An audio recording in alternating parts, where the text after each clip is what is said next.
Bom, toda vez que a gente menciona o STF aqui, tem sempre alguém destacando, muitas vezes com razão, na maior parte delas, tá, dos excessos da corte e de atitudes não muito republicanas, para usar aqui um eufemismo. Mas a crise gerada pelo Master pode tirar até 41 bilhões de reais do Fundo Garantidor de Crédito, que é a maior retirada desde que o fundo foi criado há 30 anos. Ou seja, só por isso já seria um caso de altíssimo interesse público. Aí o argumento para o sigilo é o fato de envolver um parlamentar, que me parece mais um motivo para haver ainda mais transparência no caso. Toffoli protege o Centrão, Pedro? Vamos lá. Esse processo inicialmente estava em segredo de justiça. O que o ministro José Antônio Dias Toffoli fez? Ele passou esse processo para sigiloso. Qual a diferença de segredo de justiça e sigiloso? Está em segredo de justiça, nós não temos acesso, porém, a gente consegue entrar no sistema do STF, que é público, e a gente vai ter informações como saiu uma decisão do ministro, como entrou algum pedido da defesa do Ministério Público ou algo de alguma outra parte. Os outros ministros do Supremo têm acesso a todos os dados dos processos, tudo mais. No momento que ele se torna sigiloso, nem os outros ministros do Supremo têm acesso ao que está acontecendo. Só os advogados das partes envolvidas, o Ministério Público, quando envolvido, e alguns poucos funcionários no gabinete do ministro José Antônio Dias Toffoli. É raríssimo algum tipo de processo ser mantido tanto a sete chaves assim, mas a gente não pode esquecer, Luísa, da conversa que a gente estava tendo no Central Meio de ontem.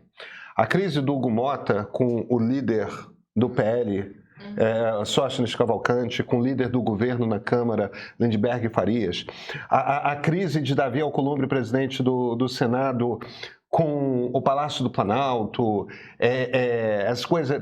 Tem muito menos a ver com Jorge Messias, tem muito menos a ver com as brigas de bolsonaristas com lulistas e, fundamentalmente, tem a ver com o extensíssimo envolvimento do Centrão, principalmente das cabeças mais coroadas do Centrão, com o caso Refit e com o caso do Banco Master. Está todo mundo envolvido. Então, no fim das contas, a gente olha para essa ação aqui do Toffoli e logo o Toffoli... sabe, Toffoli é aquele sujeito que abriu o primeiro inquérito, daqueles inquéritos esquisitos que foram abertos durante o governo Bolsonaro. Ele foi o primeiro a abrir um inquérito de ofício, e ele abriu esse inquérito de ofício, Luísa, não por qualquer coisa que o Jair Bolsonaro tenha feito, mas por conta de uma reportagem publicada na revista Cruzoé. Entendeu? Que falava de ações não muito republicanas da mulher dele e da mulher, ou agora a gente deve falar ex-mulher, do ministro Gilmar Mendes. Então, no fim das contas, a gente está falando de um ministro que já não tem muitos pudores de esconder quaisquer desconfianças que possam existir em relação a ele. Eu acho que a gente tem um momento inicial de que o Brasil vai começar a prestar mais atenção na justiça, talvez não imediatamente, mas já tem casos esquisitos aparecendo no STJ.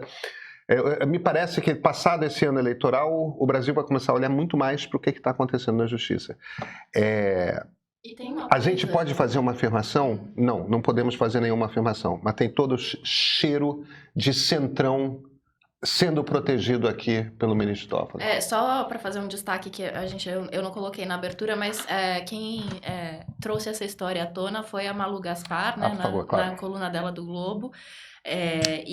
No comentário dela hoje na CBN, ela destaca que, conversando com interlocutores do Vorcaro, e até acompanhando ali o desempenho dele, a ida dele a eventos e tal, ele era uma pessoa que sempre se gabava de ter relações no Supremo e sempre mencionava o ministro Toffoli quando falava dessas relações, né? Então, tem interlocutores dele, tem o próprio Vorcaro dizendo, e falando dessas relações não republicanas, que eu também acho, Pedro, que a gente vai ter que olhar para isso com muito mais atenção, até porque é isso, tem casos pipocando em STJ, enfim, a gente vai ter que questionar muito essas coisas. Eu estou falando aqui do Centrão, né, mas a gente não sabe o envolvimento até do próprio ministro Toffoli, né? Professor. Bom, isso é uma bomba, né? Uma bomba que estoura para todos os lados. A rede de relações presidente, né, enfim, do dono desse banco era colossal, mais uma atuação estranha, né, do ministro do Supremo. Se espera tudo, na verdade, qualquer coisa, né? Eles têm uma atuação de ofício e completamente a revelia de certos padrões, então não impressiona, mas ao mesmo tempo assusta o que está sendo protegido, está sendo escondido. Uma coisa interessante saiu, acho que por esses dias, né, mais uma dessas pesquisas de avaliação do governo Lula e tal, e um dos 3 tópicos chamou a atenção, né, eu acho que a gente vai falar no momento, a questão da segurança pública, a questão das contas, das tributações, e um outro tópico que me parece um gargalo ainda na sociedade brasileira é a relação em relação à corrupção, que é também um outro tópico muito negativo dentro do establishment político. Me parece que há algo latente ainda que não foi resolvido com a Lava Jato. O fenômeno Bolsonaro aplacou um pouco isso, mas vale lembrar 2018, 2019, o Sérgio Moro era uma figura tão forte quanto Jair Messias Bolsonaro, porque existe uma coisa latente. O fenômeno da corrupção ela aparece, e o que aparece, o que figura aí como um abafa nesse escândalo do Banco Master é um mega esquema de corrupção tão grande quanto tantos outros que tivemos nesse século, né, que são vários aí recorrentes. E, né, acho que uma coisa importante é como impacta figuras do centrão e todos os que estão dentro do establishment político.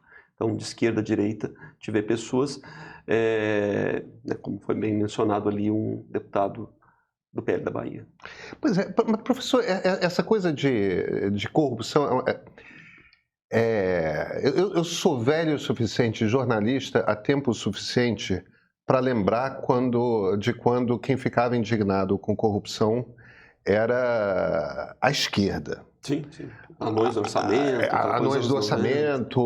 O PT foi o grande herói do impeachment do presidente Fernando Collor. Durante todo o governo Fernando Henrique eram pesadíssimas denúncias de corrupção, pelo menos uma delas certamente concreta e baseada em fatos comprovados, que foi a da compra de votos na emenda da reeleição, tudo mais. Pós-mensalão virou uma coisa de quem fica indignado com corrupção é a direita. E a esquerda está sempre na defensiva. Será que a gente vai ver uma nova virada? Não acredito propriamente, porque isso está latente ainda nas bolhas, se a gente pode chamar assim, conservadoras, mais à direita. Eu não saberia medir o tamanho do cansaço do público mais progressista em relação a isso. Me parece que pode acontecer. Agora, historicamente, sempre tem essas variações, né? Vale lembrar que... Perdão, professor, do cansaço em relação à corrupção. Estou falando da corrupção. Vale lembrar que antes, né, se a gente for recorrer na história, a UDN foi o grande partido da moralização política. O Brizola não chamava o PT de UDN de macacão à toa. Bem lembrado, o Brizola era excelente com esses bordões. Não, mas era justamente por conta dessa coisa que o Brizola jamais se recuperou daquelas frases estupendas do Carlos Lacerda, né? O mar de lama no porão do catete, esse tipo de coisa. Embora justiça seja feita, o grande escândalo do governo Vargas é que o Maneco Vargas teve direito a um empréstimo com juros melhores do Banco do Brasil, assinado por João Goulart. Esse era o grande escândalo de corrupção, né? Não era... Mudou a escala. O tamanho, né? O volume. Então a gente está nessa situação. Uma coisa interessante também é o posicionamento da sociedade civil. Acho que isso é uma coisa... eu acho que quando irromperam outras classes e há uma forte politização da sociedade, a gente pode falar que é uma divisão, mas também é uma politização. Isso, os próceres da esquerda falam isso, né? Esses dias o já desceu num evento ali na Casa Rui e falou disso. Olha, na verdade eu não vejo tanto polarização, eu vejo politização latente na sociedade brasileira. Essa politização leva opiniões e reflexões. Então, o fenômeno da corrupção ela vai aparecer. Por que isso é tão sujo? Por que isso é tão bagunçado? Né? Então, é algo que as pessoas vão expressando o incômodo. Falta, digamos assim, esse incômodo ser canalizado. Ele chegou a ser canalizado por um período na Lava Jato. A gente não sabe desenhar muito bem como ele pode ser canalizado novamente. E como que os grupos políticos vão capturar isso, como as as lideranças políticas. Tive alguns movimentos, por exemplo, que podem levar o arco político, né, a janela mais para um lado, por exemplo, esse fenômeno do MBL abrindo um partido. Isso pode puxar certas pautas que estavam, assim, pelas conformações políticas na época Bolsonaro ficaram, e na época do Lula agora também. O MBL não está isento dessa história, não. Não.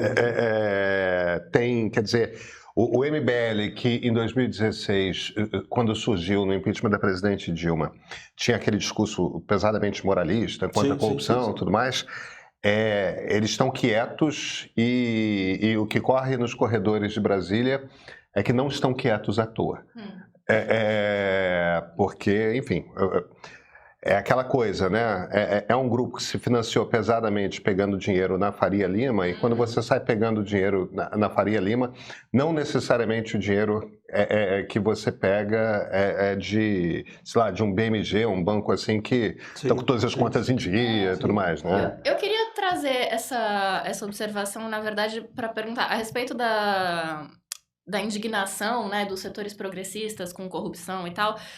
A gente normalmente, quando fala em corrupção, pensa na classe política, né? E inclusive, o discurso de figuras como de organizações como o MBL, né, que agora tem um partido.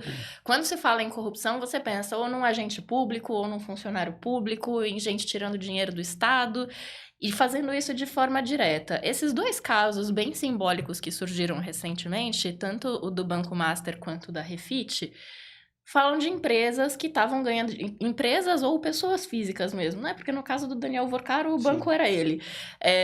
Que estão usando manobras que, de alguma maneira, vão se beneficiar, no caso do Banco Master, desse fundo, né? No caso da Refit, que é um devedor contumaz, né, passou anos sonegando imposto e lucrando em cima disso, porque oferecia ou produtos e serviços mais baratos ou porque investia esse dinheiro. Então, há um benefício em cima dessa sonegação. E eles não são agentes públicos, né? E nesse caso, eu acho que fica fácil para setores progressistas também olhar para isso. E eu não estou dizendo que seja ilegítimo, tá? Mas fazer um uso político de, olha, essas pessoas muito ricas, que sempre tem uma maneira do Estado salvá-las depois. Então, assim, a gente que pratica atos de corrupção, que ganha dinheiro em cima de sonegação, é que depois, de alguma maneira, vai ser socorrido ali pelo Estado, até porque, no caso do Banco Master, tem os correntistas. Então... Isso, para mim, parece um argumento muito fácil para a esquerda agora, né? Claro. Eu acho que o ponto é como isso vai ser canalizado. O fenômeno da Lava Jato já tinha levantado o lado do corruptor, né? E isso chamou a atenção. Quando eu falei, só um parênteses, quando eu falei do MBL, foi em termos de análise de como, na verdade, assim como se a gente for pegar o fenômeno do Pablo Marçal nas eleições municipais, ele levou a janela para um lado, ainda que nunca foi bem explicado o recurso dele, como é que ele saltou e tudo mais, assim como no caso do MBL. Mas voltando, então essa canalização é que vai ser o dilema, e como os partidos vão arregimentar esse reclame, na verdade, mas que ele é existente, e ele passa a ser existente em termos de comparação. Então, as pessoas vão comparando as coisas, e nesse grau de comparação, seja histórica, seja com outros países, o que a gente tem é muito gritante. Por exemplo, têm se tornado recorrentes as matérias, né, o Estadão publicou recentemente, sobre o lado nababesco do judiciário. Como o judiciário, ninguém quer tocar no judiciário, você vai alimentando com penduricalhos e tal. Isso tornou algo nababesco, incomparável com quase todas as democracias no mundo. Assim como o legislativo, você queria comprar de alguma maneira, foi o fenômeno de emendas, o fenômeno de estrutura de um gabinete. Isso tornou uma coisa assustadora. Eu conheço, né, tenho uma amiga da Assembleia da França, ela fala, os deputados franceses falam deputados brasileiros eles ficam assustados, assim. E olha que a França tem lá os seus escândalos, né, mas impressiona, assim, de vez em quando ela vem, ela fica, olha, se comenta assim, como é algo... Tem o meu deputado que ela trabalha, ele dorme no gabinete. Não tem essa coisa toda. E a gente começa a achar normal essas coisas, mas quando você vai comparando, e aí outros públicos que vão aparecendo na opinião pública vão observando essas comparações, isso vai sendo trazido, isso vai gerando vai gerando uma certa indignação. Há mais coisas entre o céu e a terra do que sonha a nossa vã filosofia. Tem um mistério que vem do arcaico. O cara sai de casa, toma uma condução, ou vem a pé, se trabalha, senta num buraco ou fica em pé, espera começar. Começa! Você pode amar ou detestar, dizer, meu Deus, para que eu saí de casa para isso aí? Vamos embora. Vamos embora. Vamos embora. Ou então, você nunca mais esquece aquilo. Você vai ficando e vai se integrando com aquilo, vai concordando com aquilo. Você chora, você ri até cair, fazer xixi, entendeu? Porque está ali. Onde tem isso? É porque você encontrou um outro ser humano que vai, não sei por que meios, se comunicar com você em algo que talvez você deteste ou ame, ou marque você para sempre. Isso é o teatro.